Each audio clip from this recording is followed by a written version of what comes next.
Why is HIV and AIDS still a problem on the African continent in 2017? Now, one researcher spent some time with community members and ill patients in hospitals in the Democratic Republic of Congo and found that unacceptably high numbers of severely ill people only go to the hospital when they're already dying.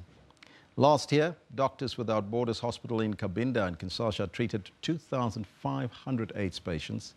30% died after admission and 36% didn't survive 2 days of treatment. Joining us now in studio is Doctors Without Borders and anthropologist who compiled this report, Dr. Emily Venerables. A very good morning to you, Doctor, and welcome. Thank you. Good morning to you. How was your trip to the DRC? Firstly, tell us about that. It was an incredibly difficult experience. As you mentioned in your statistics, a lot of people come into these facilities and they die within 2 days of arrival. So it's a very emotionally difficult subject for the people working there, for the people themselves and for their families. What were you hoping to find when compiling this particular report and doing the research on it? So really it was to answer the question, why is this happening? Anthropologists, typically we ask why. So it was looking at all these different reasons why people delay seeking healthcare and then to try and find solutions so we can stop them coming in so late in the future. And what did you find? I wish there was one answer, but it was actually very, very complex. I found this kind of combination of individual factors, community factors, and also healthcare level factors. Stigma was a huge issue for individuals. They received a lot of stigmatization from their families and from their communities. Money is also an issue for people. It costs money either to get to the healthcare facility or to pay for tests to find out that you're HIV positive. And then also at the community level, religion was a factor. People have very, very strong religious beliefs, and in some cases, these were actually preventing people from coming into facilities or from taking their treatment.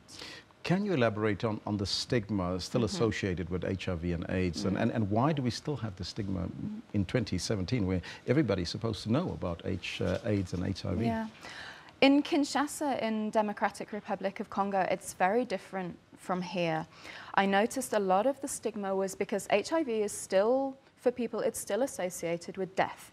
People think if I get HIV, around it, and we need to do a lot more to inform people about medication so that they realize, you know, they can live a long, normal life with HIV just through taking treatment. What about medication? We were told that, or in fact, we saw in your report that pastors were telling people to even throw their medication away. What is that all about? I know, and I have to say it's not all pastors, it's certain churches who are offering people an alternative. And it's very, very difficult because, you know, obviously we respect people's religious beliefs and religion can provide people with a lot of support. But at the same time, some of these pastors are giving people very dangerous messages, and instead of coming into a healthcare facility, whether MSF's or another one, they're going to church camps or they're receiving alternative means of treatment from their pastors and their churches. How are you as MSF assisting and ensuring that people actually get treatment before they get to that dying minute?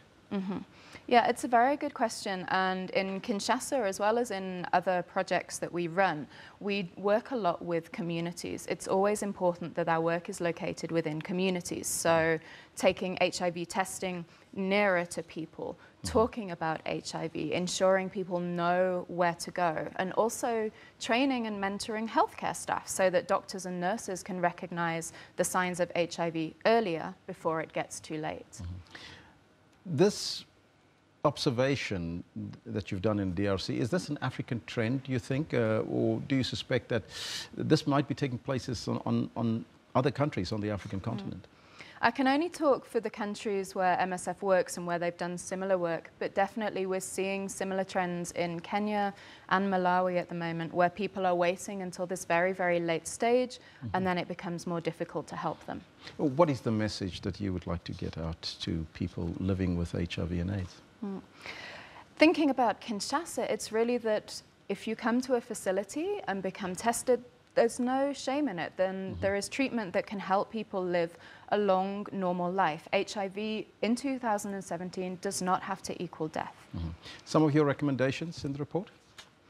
I think, again, stressing the community element, to really work with communities, to talk about HIV, to work with local pastors and churches to open up this dialogue and, you know, take advantage of the strong influence that pastors have and the trust people have in them to talk about HIV.